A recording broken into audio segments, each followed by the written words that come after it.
Un matin, alors que le soleil se levait doucement sur le village Ngoba, une découverte surprenante fut faite par un jeune berger nommé Kofi. En menant son troupeau près de la rivière, il aperçut un objet étrange et brillant parmi les roseaux. En s'approchant, il découvrit un œuf d'une taille inhabituelle, orné de motifs dorés et scintillants. Intrigué, Kofi s'accroupit pour examiner l'œuf de plus près et remarqua une inscription gravée sur sa surface: « Demande tout ce que tu veux et tu l'auras immédiatement. » Sans perdre de temps, Kofi courut au village pour partager sa découverte. Les villageois, curieux et fascinés, se rassemblèrent autour de l'œuf. Les murmures et les exclamations de surprise se répandirent rapidement. Chacun voyait déjà sa vie transformée par ce mystérieux œuf. Les rêves d'une vie meilleure, de richesses infinies et de réalisations soudaines remplissaient l'esprit de tous. Les discussions s'intensifièrent rapidement, chaque habitant désirant s'approprier l'œuf pour réaliser ses propres souhaits. Les plus ambitieux envisageaient déjà de devenir roi ou reine, tandis que d'autres rêvaient de richesses inimaginables. La convoitise et l'avidité commencèrent à s'installer dans les cœurs, et bientôt, les premières disputes éclatèrent. Les voix s'élevèrent, les arguments fusèrent, et le chaos s'installa. Les gardes du village, alertés par le vacarme croissant, accoururent pour comprendre la cause de cette agitation. Ils furent rapidement mis au courant de la découverte de l'œuf magique et de la dispute qui faisait rage. Conscients de la gravité de la situation, ils décidèrent d'informer le roi Abiyo, espérant qu'il pourrait rétablir l'ordre. Le roi Abiyo, en entendant la nouvelle, fut immédiatement intrigué et excité. L'idée d'un œuf capable d'exaucer n'importe quel souhait éveilla en lui des désirs profonds et égoïstes. Sans perdre de temps, il ordonna que l'œuf lui soit apporté au palais. En tant que souverain, il considérait que l'œuf lui revenait de droit. Cependant, cette décision ne fut pas bien accueillie par les villageois. Leur mécontentement se transforma rapidement en colère. Ils se sentaient trahis et dépossédés de ce qu'ils considéraient comme une chance unique de changer leur destin. Dans chaque maison, des complots furent ourdis, des plans élaborés pour voler l'œuf au roi.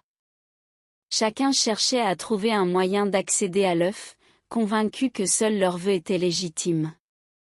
Ainsi, l'œuf magique, au lieu d'apporter bonheur et prospérité, sema la discorde et la méfiance parmi les habitants du village. Le roi Abiyo, maintenant en possession de l'œuf magique, se retira dans ses appartements royaux pour réfléchir. Il passa en revue de nombreux souhaits possibles, une richesse encore plus grande, une armée invincible, la sagesse infinie. Chaque option semblait alléchante, mais une douleur constante à son genou le ramena à la réalité. Depuis des années, cette douleur lui causait d'innombrables souffrances et entravait ses activités. Finalement, le roi Abiyo prit sa décision. Il tint l'œuf dans ses mains et formula son vœu: devenir très jeune et en parfaite santé. À l'instant où il prononça ces mots, il sentit une transformation spectaculaire. Son corps se mit à rajeunir à une vitesse vertigineuse. Cependant, lorsqu'il se regarda dans le miroir, il fut horrifié. Il avait maintenant l'apparence d'un enfant de 9 ans, bien loin de l'image majestueuse et imposante qu'il avait autrefois. Paniqué, il essaya de formuler d'autres vœux pour annuler le premier, mais sans succès. L'œuf semblait avoir épuisé sa magie pour ce souhait unique. Sa femme, la reine, entra alors dans la chambre royale et, en voyant un enfant inconnu, crut qu'il s'agissait d'un intrus venu voler le trésor royal. Abiyo tenta de la convaincre de son identité, mais elle ne le crut pas et appela les gardes. Les conseillers du roi, ne reconnaissant pas l'enfant, prirent rapidement la décision de le chasser du palais. Aucun d'entre eux ne croyait ces paroles. Pour eux, leur roi était un homme vieux et robuste, pas ce jeune garçon frêle. En peu de temps, Abiyo se retrouva expulsé du palais, dépossédé de son trône et de son statut. Son frère cadet, Nimayo, fut intronisé comme le nouveau roi. Abiyo, désormais sans abri ni statut, errait dans le village, essayant en vain de convaincre les habitants de sa véritable identité. La douleur de sa situation le rongeait, et il vivait dans une profonde amertume. Un soir, dans un accès de colère et de désespoir, Abiyo prit l'œuf magique et le jeta dans une petite rivière du village. Il espérait ainsi se débarrasser du fardeau que cet objet mystérieux avait apporté dans sa vie, sans savoir que cet acte marquerait seulement le début d'une nouvelle série de mésaventures pour le village. Ikukui, un cultivateur du village, avait toujours mené une vie de labeur et de privation. Héritier d'un petit champ de son père, il passait ses journées à cultiver la terre pour nourrir sa femme, Ifena, et lui-même. Les récoltes étaient maigres, et chaque jour était une lutte pour joindre les deux bouts. Un jour, alors qu'il se rendait à la rivière pour laver sa eau après une journée éreintante de moisson, Ikukui fit une découverte étonnante. Parmi les pierres et les algues, il aperçut l'œuf magique. Il le reconnut immédiatement grâce aux histoires qui avaient circulé dans le village. Le cœur battant, il le ramassa avec précaution, un sourire éclatant illuminant son visage. Sans perdre une seconde, il abandonna toute la récolte qu'il venait de moissonner et se précipita chez lui, serrant l'œuf contre sa poitrine. Une fois à l'abri dans sa chambre, il verrouilla la porte et contempla longuement l'œuf. Rempli d'excitation et d'espoir, il formula son vœu, devenir immensément riche. Aussitôt, des lingots d'or, des colliers en perles précieuses et des gemmes précieuses apparurent dans la pièce. Ikukui, ravi, laissa échapper un cri de joie. Mais sa jubilation fut de courte durée. Sa femme, Ifena, entra dans la chambre et, à la vue de son mari, poussa un hurlement de terreur. Ikukui se regarda dans le miroir et découvrit, horrifié, qu'il avait été transformé en un vieillard à l'apparence monstrueuse. Ifena, convaincue que son mari était possédé par un esprit maléfique, le quitta sur-le-champ. Elle emporta néanmoins une partie de la richesse nouvellement acquise. Quelques mois plus tard, elle se remaria avec un autre homme du village, laissant Ikukui seul et dévasté. Le cultivateur, désormais riche mais affligé par son apparence d'ogre et la perte de sa femme, vivait dans une solitude amère. Il évitait les regards des autres, cachant son visage pour ne pas effrayer les villageois. Sa nouvelle existence était une torture.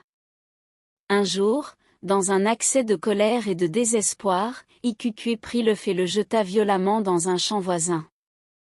Loin de lui apporter bonheur et prospérité, l'œuf n'avait fait que ruiner sa vie. Zobia, un habitant du village, avait toujours aimé profondément sa femme, Amina. Leur amour était sincère et indéfectible. Lorsqu'Amina tomba gravement malade, Zobia dépensa tout ce qu'il possédait pour tenter de la soigner.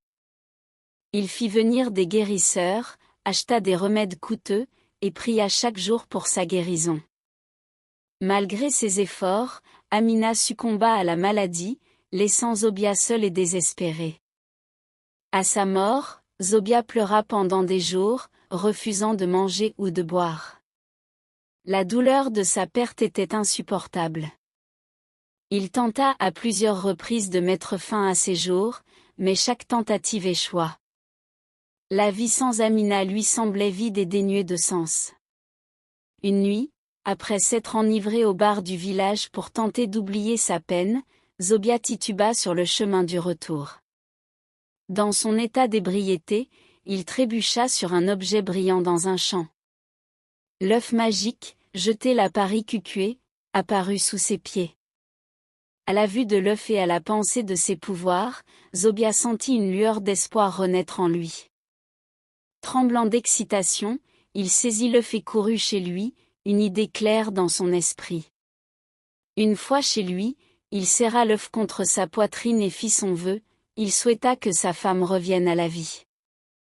Quelques instants plus tard, il y eut un coup à la porte. Zobia ouvrit et resta pétrifié. Amina se tenait devant lui, mais pas comme il l'avait connue. Elle ressemblait à un zombie, couverte de terre et dégageant une odeur de putréfaction. Horrifié, Zobia perdit connaissance. Lorsqu'il se réveilla, il espéra un moment avoir fait un cauchemar. Mais la réalité était tout autre, Amina, ou ce qu'il en restait, était toujours là. Paniqué, Zobia prit l'œuf et s'enfuit, courant à travers le village pour se débarrasser de cette abomination. Il atteignit le marché central, sans réfléchir, jeta l'œuf au milieu des étals. Les villageois, reconnaissant l'œuf magique, se rassemblèrent rapidement. Leur excitation initiale fit place à une lutte pour s'approprier l'objet. Les disputes éclatèrent de nouveau, chacun voulant l'œuf pour réaliser ses propres souhaits. La scène devint rapidement chaotique. Le roi Abiyo, Ikukue, et Zobia, chacun portant les marques de leurs vœux maudits, intervinrent pour raconter leur malheur. Abiyo, désormais un simple villageois, parla de son vœu de jeunesse qu'il avait transformé en enfant. Ikukue décrivit comment son désir de richesse l'avait changé en un vieillard monstrueux et lui avait coûté sa femme. Zobia expliqua la terreur qu'il avait ressentie en voyant sa femme revenir sous la forme d'un zombie. Leurs témoignages semèrent la peur parmi les villageois. Ce qui avait semblé être une bénédiction se révélait être une malédiction. Le nouveau roi, informé de la réapparition de l'œuf et de la panique qu'il causait, ordonna qu'on lui rapporte l'œuf.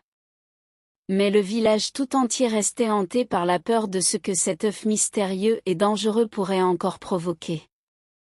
En réalité, Nimayo avait toujours envié son frère Abiyo, le roi.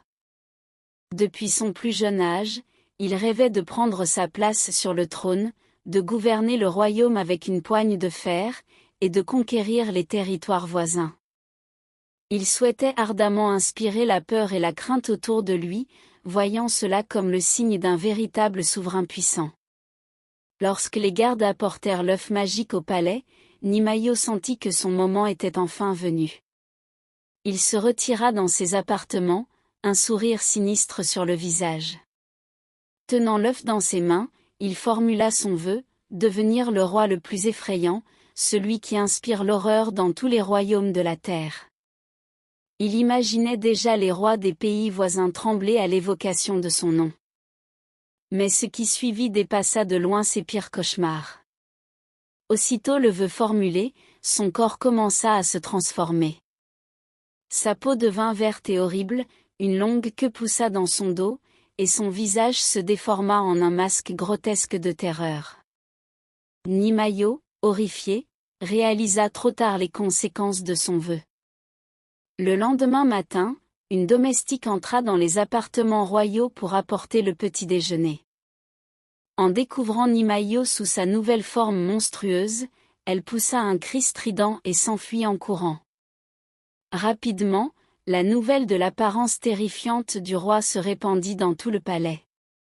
Les serviteurs, les gardes, et même les conseillers prirent la fuite, semant la panique dans tout le royaume.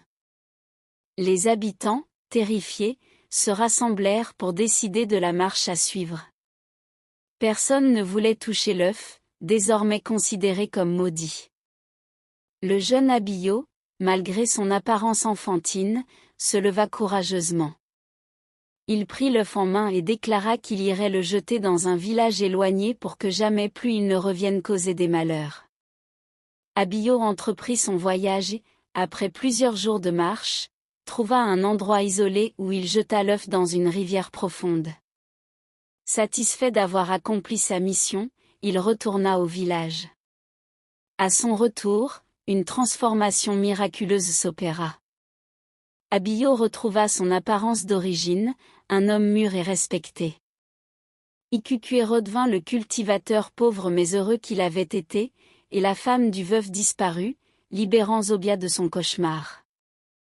Le royaume retrouva sa paix et sa prospérité. Abiyo fut rétabli sur le trône, et Nimayo, honteux et repentant, se retira de la vie publique. Le roi Abiyo ordonna que toutes les portes du royaume soient constamment surveillées par des gardes, afin que l'œuf maléfique ne revienne jamais. Cette histoire devint une légende dans le village, rappelant à tous que chercher à changer sa destinée de force, ou aimer la facilité dans la vie peut entraîner des conséquences désastreuses.